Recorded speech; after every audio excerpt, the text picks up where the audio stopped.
Number one is reflection. I love reflection. I love deep thinking. And I sometimes say that, you see me maybe quiet outside, but I'm really loud inside because I'm doing some deep work there. Oh yeah. And then the second, I think it comes really natural with the career that I'm doing as a coach is listening. And really listening, not only listen to what people say, but also listen to what is not being said, what is between the lines. And last but not least, I think it is about being really observative. I could be sitting there and notice patterns. And sometimes people working with me saying like, oh, wow, it's just like 30 minutes. Then I share my reflection. They say, oh, wow, yeah, exactly. That is a pattern that I never sort of really thought of. So the observation and pattern recognition, I think those three are my strengths.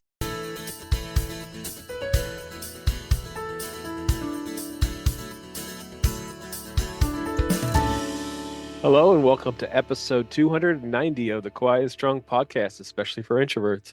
I'm your host, David Hall, and the creator of quietandstrong.com. This is a weekly podcast dedicated to understanding the strengths and needs of introverts, along with strategies for success. Introversion is not something to fix, but to be embraced. Normally, we will air each episode on a Monday. Be sure to subscribe on your favorite platform, leave a review or a rating. That would mean a lot to me and help others find the show. Tell a friend about the podcast and help get the word out there that introversion is a beautiful thing. As an introverted Chinese woman who built her career in Sweden, Nancy Young knows firsthand what it feels like to be the quiet voice in the room, being told to speak up more, feeling invisible in meetings, and navigating networking events that drain rather than energize. Now working with clients from over 30 countries, she helps introverted women speak up assertively with confidence, build visibility in ways that feel authentic to them, and network without pretending to be someone they're not. Nancy has been recognized as a game changer by Hush Loudly and is a trusted speaker at IKEA's Talent Focus Week and IFC coverage 2026 in Paris. All right. Well, Nancy, welcome to the Quiet and Strong podcast. It's so good to have you on today.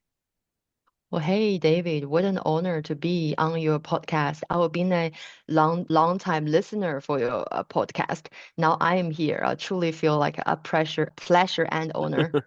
Yeah, of course. We've been connected for a long time on LinkedIn, and it's really good to Yeah. have you on today. So, Nancy, we're going to talk about the work you do as a coach, especially a coach for introverts.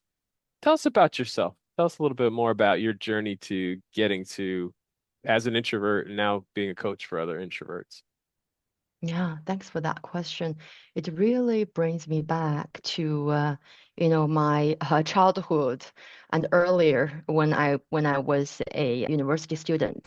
To be honest, even though I have been an introverted kid or young adult, it never really bothered me. I felt like, as long as I worked hard, I got good degree, then that speaks loud for who I am. It wasn't a problem until November 2007. There's something happened that year really shift my view on how I see introversion and what I want to do about it. That year, I was being called to my manager's office, and she told me that because of your hard working, we have a plan to send you to a overseas office for a temporary position for six months, something like that.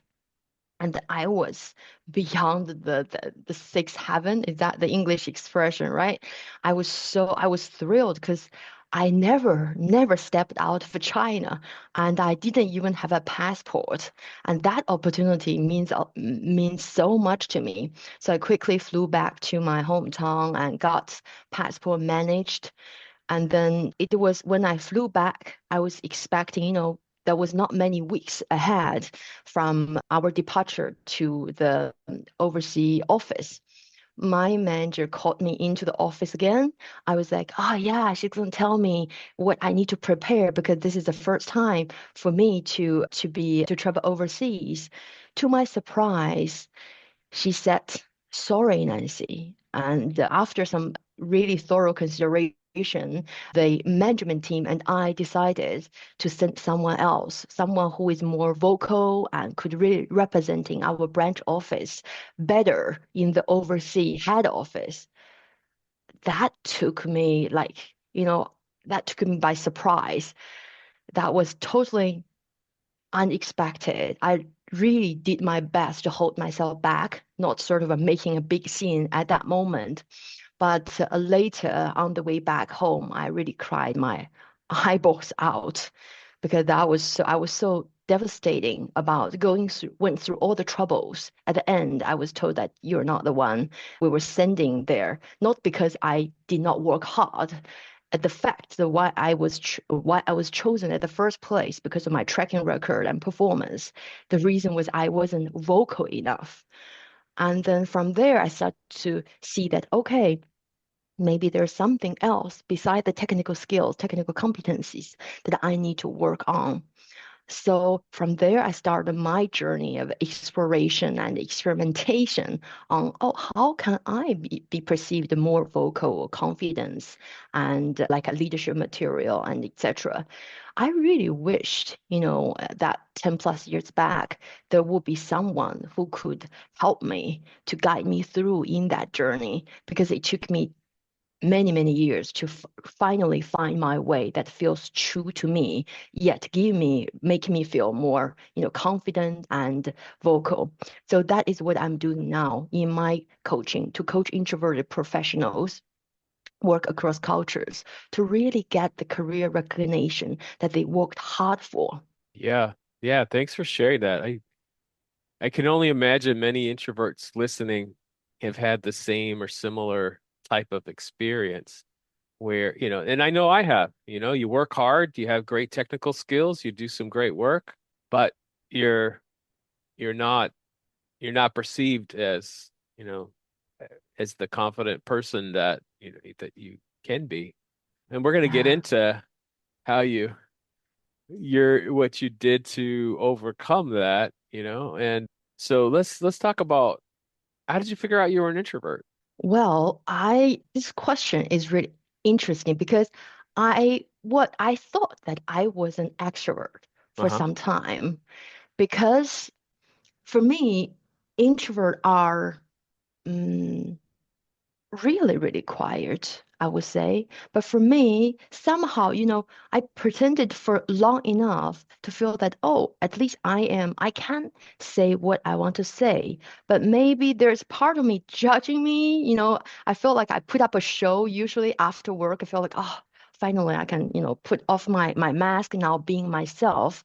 It was until 2018 when I did an MBA assessment and was debriefed by a internal coach. He told me, he said, oh, from the report, it turned out to be you are an introvert. And my first reaction was like, oh, you know, I was so culturally seasoned, but in Chinese culture, I was also having these misconceptions about what introversion really mean, being an introvert really mean. At that moment, I was like, oh, okay, I was in that group that many people in China said it's not a leadership material. Oh, oh, how did that land on me? However, things turned around when I read Susan King's Quiet. Then I started to, it almost like it opened a new world for me. I started to think, oh, this is introversion. It's not how I thought introversion is. Oh, that is could be my superpower instead of something that I should be ashamed of.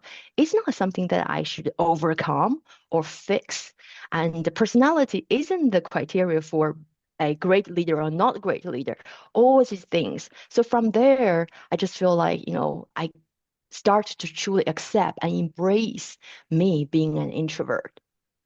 Yeah, awesome. And yeah, shout out to Susan Cain. So many people like yourself. She made so many introverts feel like, hey, there's nothing wrong with me. In fact, I have great strengths from this, and that's what you discovered as well. Yeah, look at how many things have changed since that book has been out. I've heard of some studies that it takes around 80 years for a movement to really becoming a 80? norm. Something like that. I Oh, heard it from wow. some, yeah, then it's, well, but since that book, I mean, many things have happened in the introvert space. Now going on LinkedIn, you search for coach for introvert, there are quite many of them, which I'm super proud to standing in this line of introvert advocates. Yeah. In what you were talking about, there is a negative stereotype. There is a stigma that we need to get rid of, you know? Mm, And it's so funny because I know shy introverts. I also mm. know shy extroverts. It's not the Exactly. shyness, it's the differences. And you know this, it's like introverts were tuned inward and extroverts are more focused outward. That's the big Mm, difference. You know, we go yeah, into our world of imaginations and we do some good work in there, you know. yeah, And extroverts, exactly. they have some talents too from, being more outwardly focused. And we both have talent. Neither is good or bad. But so many people imagine that quiet person, well, it's because they're an introvert. Not necessarily. And the other thing is, So you know true. from listening to my show that I Hmm. really believe that those that are shy as introverts, it could be that they just don't understand their introversion. There could be a lot of other causes and factors, but for me, Mm. I was quiet. I lacked confidence, and it's because I didn't understand. Oh, I'm thinking and then speaking. My friend over here is thinking out loud most of the time. If you don't understand that dynamic, you can feel like less than or marginalized. Yes, so true. That is why sometimes when a client come to a coaching call in the discovery call, they say like, you can tell I'm not an introvert or I'm an extrovert. Mhm. I in the beginning I felt like, oh, okay, all right. And then later I, courageously sort of sum up my courage and tell them that no, not really. Not by like you speaking like this. I cannot tell you. And then I can share Right. the definition of introversion, extroversion. You tell me what lands on you. What do you think? And then that sometimes open doors for them, like, oh, really? Yeah. Yeah. I love that. So, Nancy, what's a strength that you have because you're an introvert? Oh, love that question. Well, I will pick three. I love the number three. I think three is magic number. Yeah. Yeah. Let's have it. So, number one is reflection. I love reflection. I love deep thinking. And I sometimes say that, you see me maybe quiet outside, but I'm really loud inside because I'm doing some deep work there. Oh, yeah. And then the second, I think it comes really natural with the career that I'm doing as a coach is listening and really listening, not only listen to what people say, but also listen to what is not being said, what is between the lines. And last but not least, I think it is about being really observative. I could be sitting there and notice patterns. And sometimes people working with me saying like, oh, wow, it's just like 30 minutes. Then I share my reflection. They say, oh, wow, yeah, exactly. That is a pattern that I never sort of really thought of. So the observation and pattern recognition, I think those three are my strengths. So it's a superpower I'm super proud of. Yeah. Yeah. And we absolutely need that. And I think as introverts, so there's a lot of different gifts. We're not all alike, right? But I would think that being reflective, I think that's something that we all share. And then there's other, Mm, I also recognize patterns, and just see things that maybe other people aren't seeing, and yeah. guess what? Our world needs that. Our world needs new ways of thinking, new innovations. And, a lot of that comes from the imaginations and introverts, right? Yeah, exactly. That is why I believe these are the untapped treasure in teams. If you have introverts in your team, giving them the time that they need to think through, then they will come up with things that might open your eyes that you might not get from others. Yeah. And We definitely talk about strengths like we just did. We also talk about needs, and that's a big need that we have.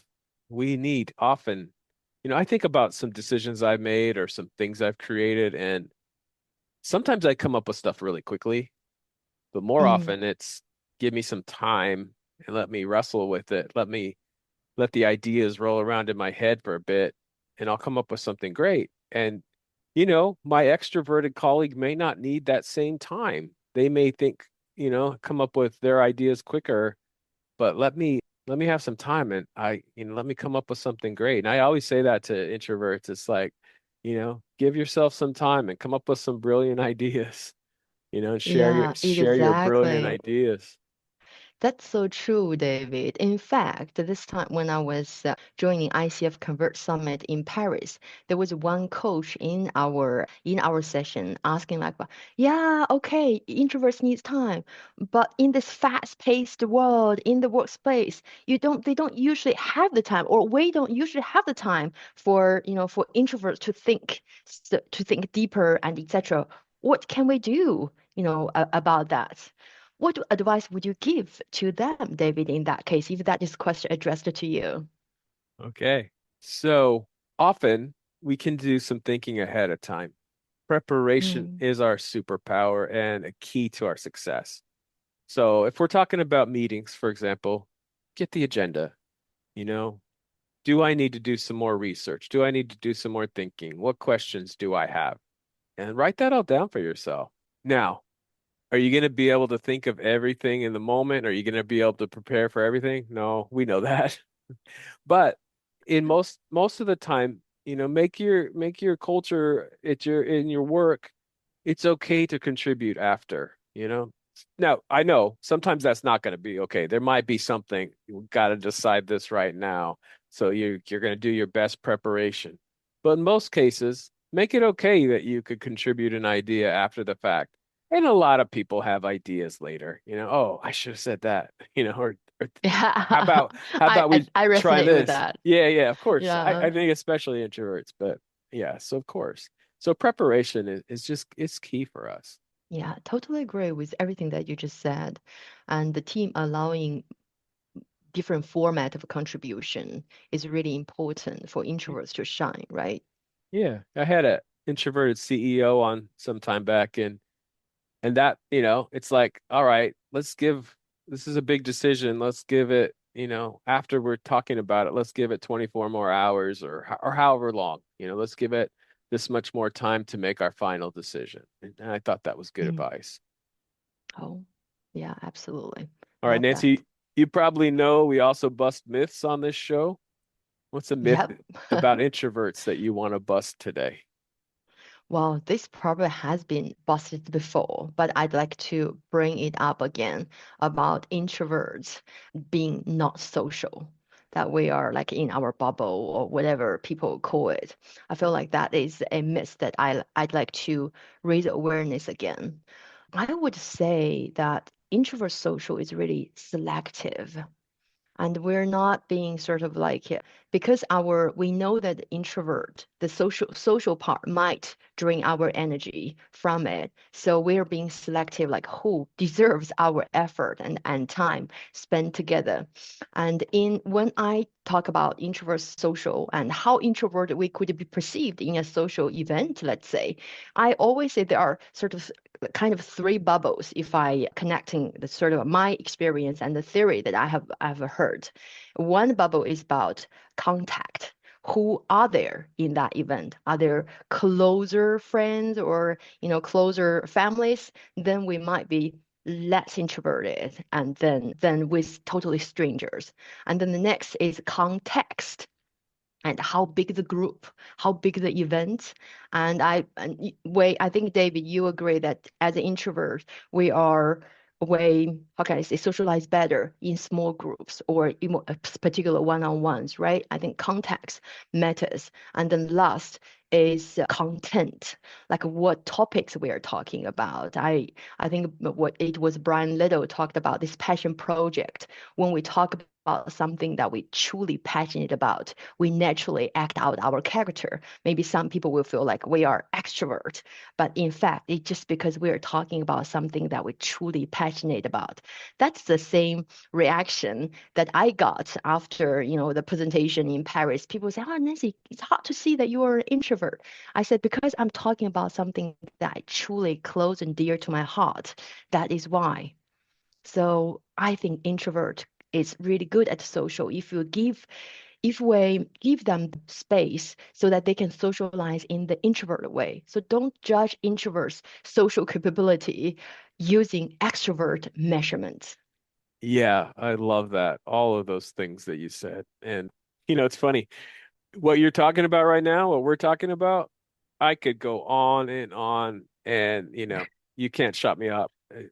Or Oh, if people use it wrong to say, introverts aren't social, or I'm not an introvert because I am social. That's ridiculous. Ridiculous, because all it is we think deeply, we often process before we speak. That's the difference. And if you understand that, and you're prepared, and you know that, hey, you know what? Sometimes there's going to be a little silence. That's okay, you know? mhm. And not feeling awkward about that piece. And the other thing I discovered, Nancy, was, I'm confident, I speak as much as I want to, but I'm still not using as many words as my extroverted friends, It's just a natural thing. And I get so much, people, I talk to so many people that are like, well, I need my time alone, but I need people. I'm like, yeah, me too. Doesn't make you an extrovert. And sometimes even the Exactly. one-on-one, especially with people you know well, or people that you have a lot in common with, or you share ideas with, that conversation might be energizing. It might not be draining at all. And so, the fact that we don't necessarily like all the same type of social activities that extroverts do, which Mm. I think that's the biggest misunderstanding. It's, we don't want to go to an event and bounce around as quickly as we can and try to meet it. That's not us. That's not our strength. It's not our, it's not going to be effective for us. But, we have some good conversations with maybe a smaller group or a person, and we love it. So that's being Yeah, social. It's just not, exactly. or, we might not be want to be put on the spot and say, all right, what's three fun facts about yourself?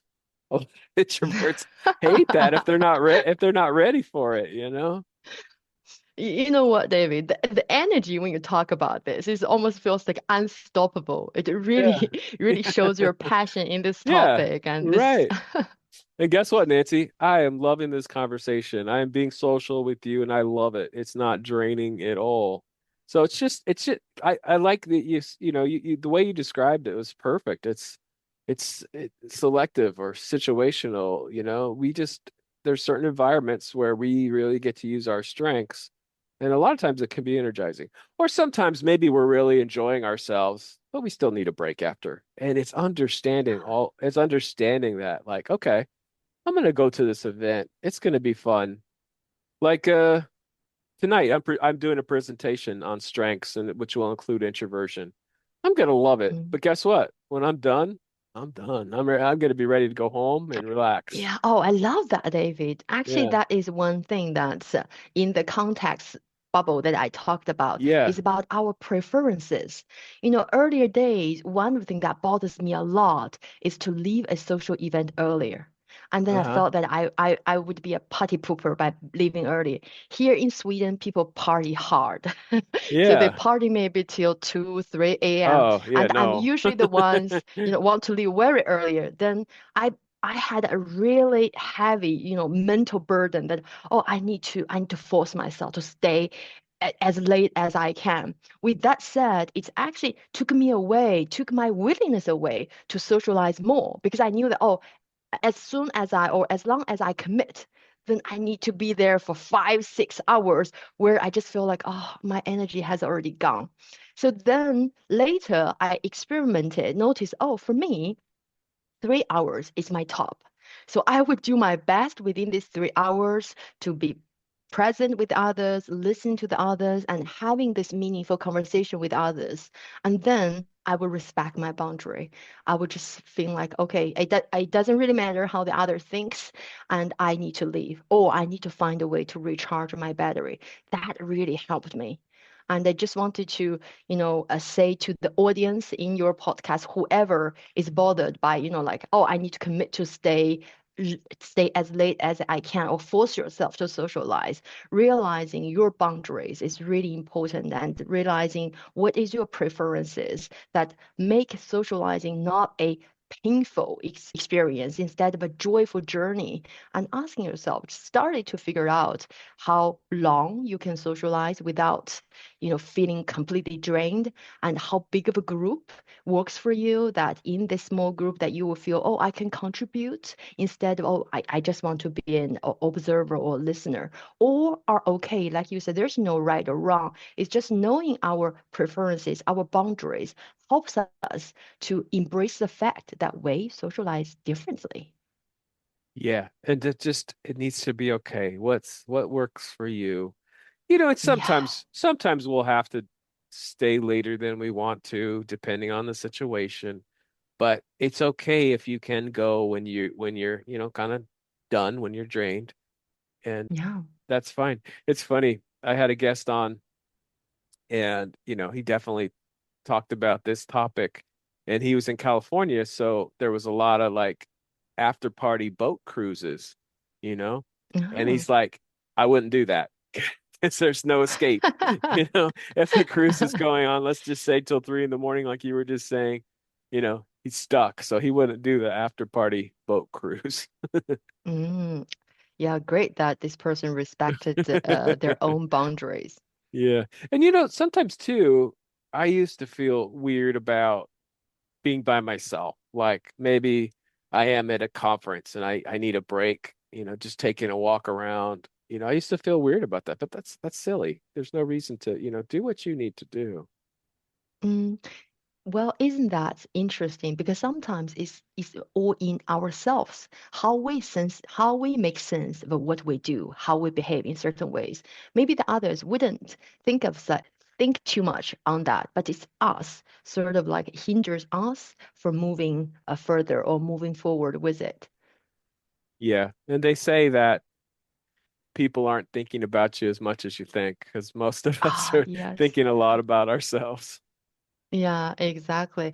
I remember there was a quote, was it from Leonard Roosevelt, said that don't worry about what other people think. When you know how much time they spent on what you say, you wouldn't worry because they Yeah. spend very limited time Yeah, on thinking yeah. of what you think or what you do.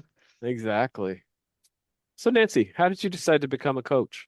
Good question. The journey begins 2019, 2020, when I was standing at my career crossroad on deciding what's next for me.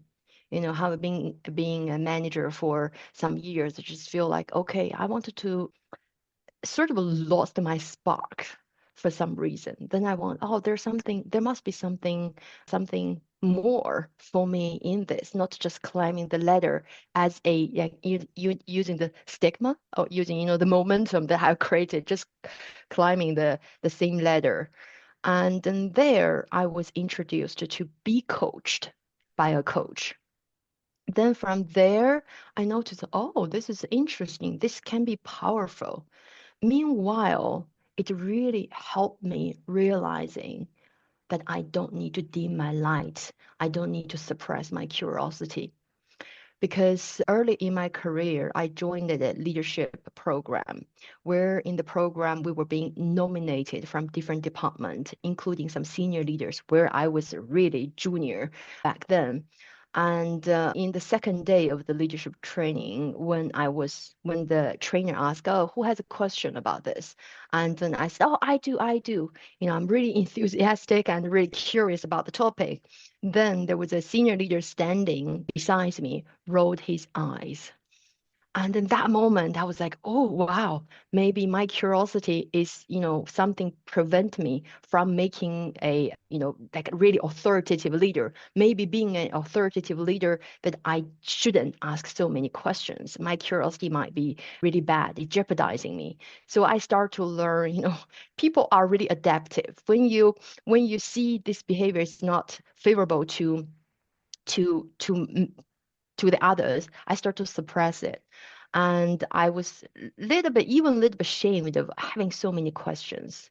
But then when I was being coached, first of all, I noticed, oh, there's people, make a living by asking other questions. Yeah. How wonderful is that? And then people were saying that I got this kind of feedback very often. Oh, Nancy, you ask very sharp questions. Ah, you're so curious. Then I was like, oh, this might be something for me.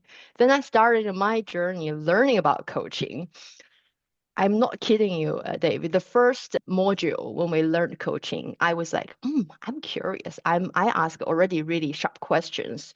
There's not much for me to learn. Maybe I'm here just to go through the process, getting the certificate and etc. But then that was like a slap on my face going through that process. I realized, oh, it's not really about asking questions.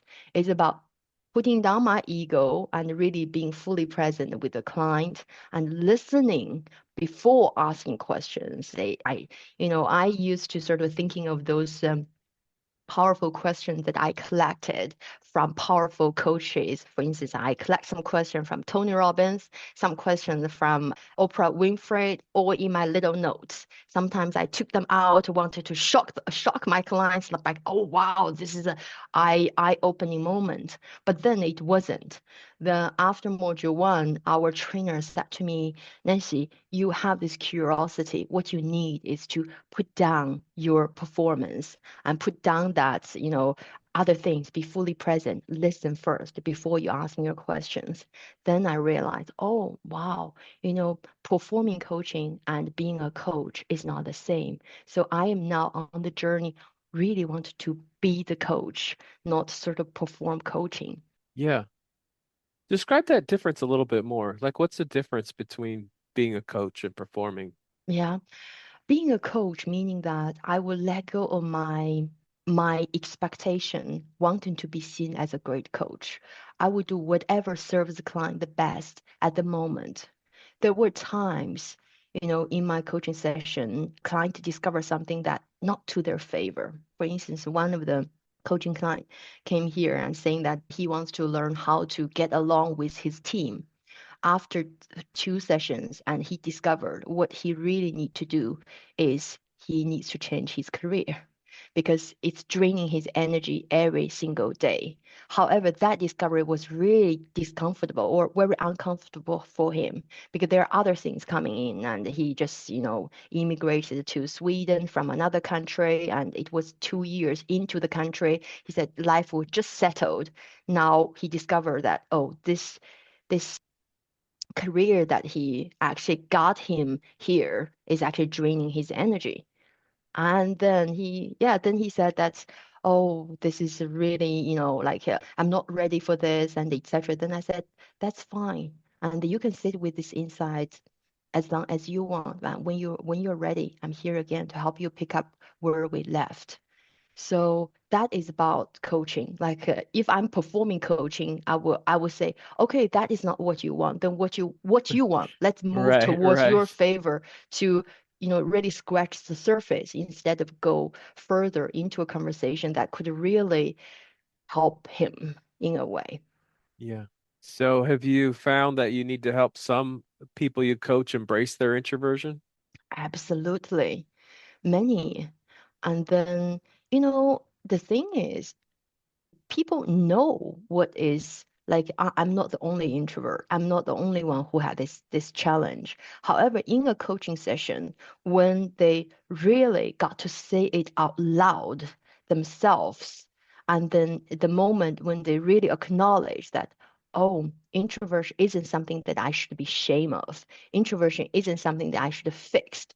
And I have done great things with me being an introvert, that moment was really beautiful. So there were so many moments when clients, you know, finally drop their, misconception, which really I wanted to do a shout out to your work, David. That debunk the misses in your sessions, in your podcast is really helpful because sometimes when client lack of understanding of introversion, I would say, this is a podcast you should go and listen to. Sometimes if I have listened to certain podcast, some of the episode in your podcast, I found really good things in that directly speak to this specific client. I would say check this episode. So I really love the work that you do. And Well, then, thank you so yeah, much for saying that. That's really good to hear. And you you're do you're meaningful part of the work. work now. Some people are going to say, "Hey, check out this episode of Quiet and Strong with Nancy," you know? Yeah. If even one person, if this conversation could support one person, one Right. introvert, I will be really grateful for that. Yeah, exactly. Exactly. And we were talking earlier, that introversion isn't shyness, but sometimes we can lack confidence. Tell me how you help. So, first of all, what's your story? How did you become confident, and how do you help others that you coach become confident? Yeah. Well, I used to be a true believer of this fake it until you make it. Yeah. Yeah. And it work I would say it worked for me for a while. But I felt like, I remember there was once I joined a yearly party in the company and I have my best friend with me after that event and she on the way home she said, Nancy, you were like another person. You were not that Nancy that I knew. That because I put on that, Yeah. facade of, Mm. I'm confident, I'm really speaking out loud, I'm trying to be humorous and etc. It worked. However, what I didn't know that it sort of bite me inside. The more I feel like people accept that Nancy, the more fear I have to show the true Nancy. And then I was like wrapping myself up with layers of mask. It was until I came to Sweden and then I had met great leaders here from the company. And then particular some of the great leaders, they really sort of helped me to, it's almost like peeling the onions, like telling me, oh, it's okay to be like this. It's okay to be like that. Gradually I put down my guard and feeling like, oh, maybe it's okay to just, not all the time be trying to be confident. I can have moments of doubt. It doesn't have to be loud to communicate.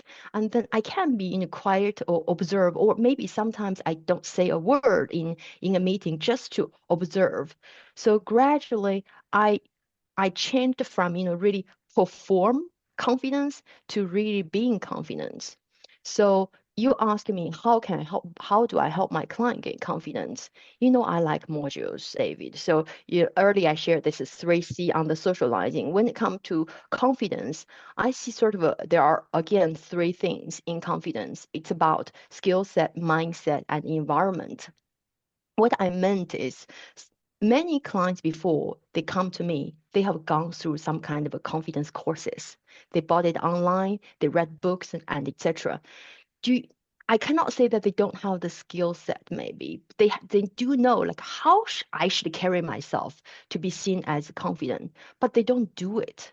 The gap between knowing and doing kind of huge. So then what I do with them is about sort of the mindset part, about what hinders them about being confident.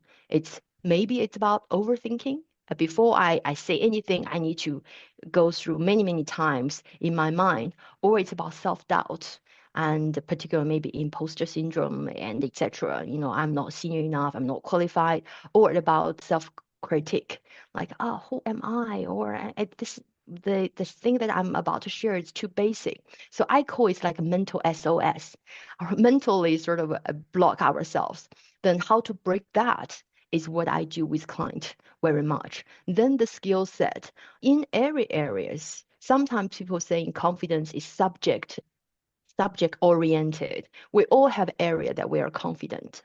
We are all having area that we're not so confident. So in this skill set area, for instance, if a client wanted to speak up more in meetings, so in that they know how to, but they just feel like, oh, there's no I don't want to risk it in team meetings. Then in that, thanks to AI, I have an AI tool for client to practice in real time, 24 by 7, and gaining the feedback directly from the AI tool, guiding them through like, okay, if you want to speak up, let's first practice in a safe space at your own pace, getting feedback so that you feel safe when you go out to speak in other forums. And then the environment. Sometimes environment plays a really crucial role in how confident one could feel. Thinking of if you're working in a toxic environment, whatever you say, you are being put down because of your gender, because of your nationality and such. It's really hard for people like that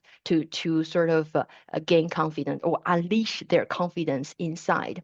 So with that said, I would intentionally with the client looking at, what kind of environment that you are building for yourself to boost your confidence instead of erode your confidence. So those are the three areas that I work with clients to help them with unleashing the confidence. I really feel like everybody has confidence somewhere in them. It's just to unleash it with the right support.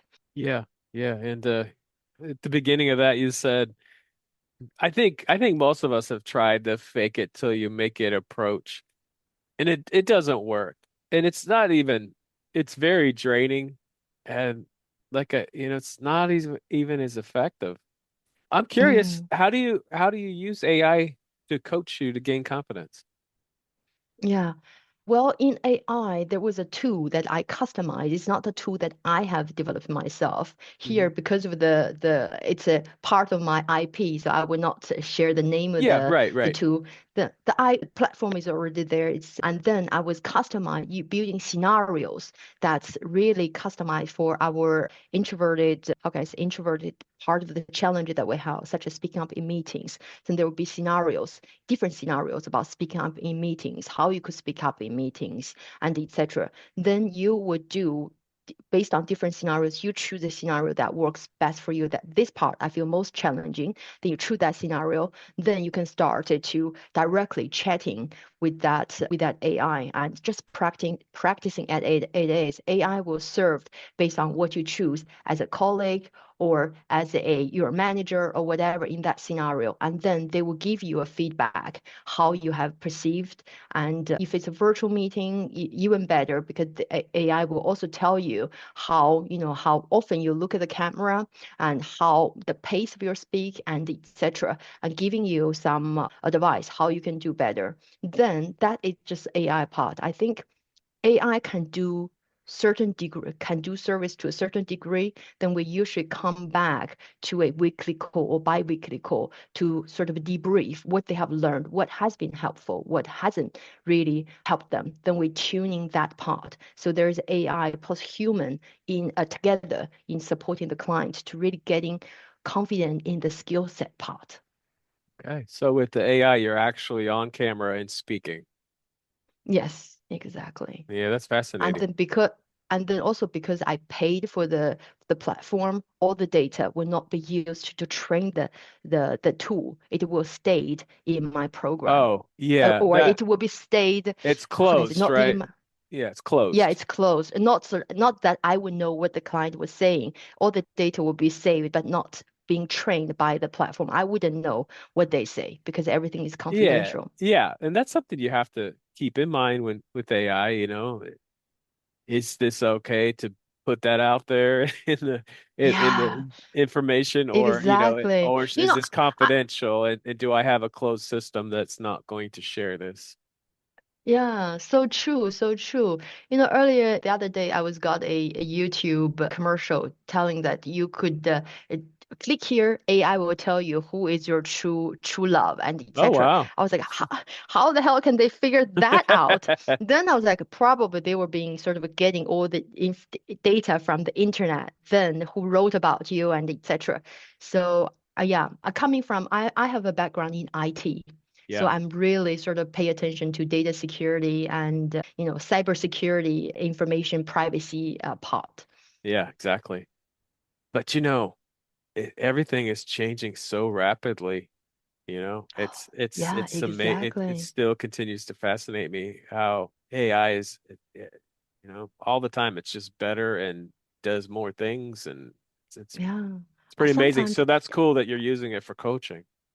yeah, I'm sometimes concerned. I know that this is not topic, but AI is like is a topic that I'm passionate about as well. Sometimes I'm a bit concerned about can we really catch up with the development of AI? Yeah, yeah, yeah. I'm a science fiction fan, so I've seen too many AI has gone wrong movies, so there's always that in the back of my head. Yeah. Nancy, I could talk with you all day. We've talked about so many great things. Is there anything else you want to add today? Well, if there's one thing that I were to name, it's really a call to all the leaders in the space that really, seeing, embracing the superpowers the introverts in your team bring to the team. And they bring unique insights if you giving them or if you lead them in the way that matches how they work best. And then I really wanted to, I was seeing in coaching, I was seeing many introverts face career challenges because of, being overlooked and because of their reluctance to speak up. So I think it's a two-side thing. There was a article from was it I think it's from Simon Sinek is that wherever when extrovert colleague who doesn't have maybe who have less challenge in showcasing their work, and then when I would encourage people, when you showcase your work, before saying anything, maybe ask yourself who have helped you in doing that and mention their names. I'm pretty sure some of the introverts, if they have helped you, would appreciate you name them in the room of opportunities. Yeah, that's wonderful. Well said. And I think it is a two-part mission that I have. I want to help introverts feel stronger in who they are, gain confidence in who they are. But we have to continue to educate the world like we all have different gifts. They're all good. Leaders need to know I've got introverts and extroverts on my team. They're going to make different contributions in different ways, but I need them both. So, yeah, well Oh, said on that, Nancy. love that. Yeah, exactly. It takes two to tango. It takes many Yeah, to yeah. really make this quiet movement or Yeah. quiet revolution. That's right. Yeah, we're part of it, right? Um, Yes. so Nancy, where can people find you? Where can people find out more about the great work you're doing? Thanks for giving me this opportunity to plug in a commercial. Yeah, plug in a commercial. Thanks, David. So if they wanted to, just explore my work or just connect to each other, have a chat, then look me up at LinkedIn, Nancy Young, and the link will be LinkedIn Coach Nancy Young. You will find me and DM me and just have a chat. And it doesn't have to be that we need to work together. I think a call like this just to get to know each other. Who knows what one conversation could lead to, right? Remember, we introvert are good conversationalists when we're doing one-on-one. Yeah, absolutely. Thanks again, Nancy. Thanks, David. Thank you so much for joining me. I appreciate you. I hope you take the time to explore other episodes and learn from other amazing guests. Remember, if you're interested in getting to know yourself better, there is now a free Type Finder personality assessment on the Quiet and Strong website. This free assessment will give you a brief report, including the four-letter Myers-Briggs code. I'll add a link in the show notes.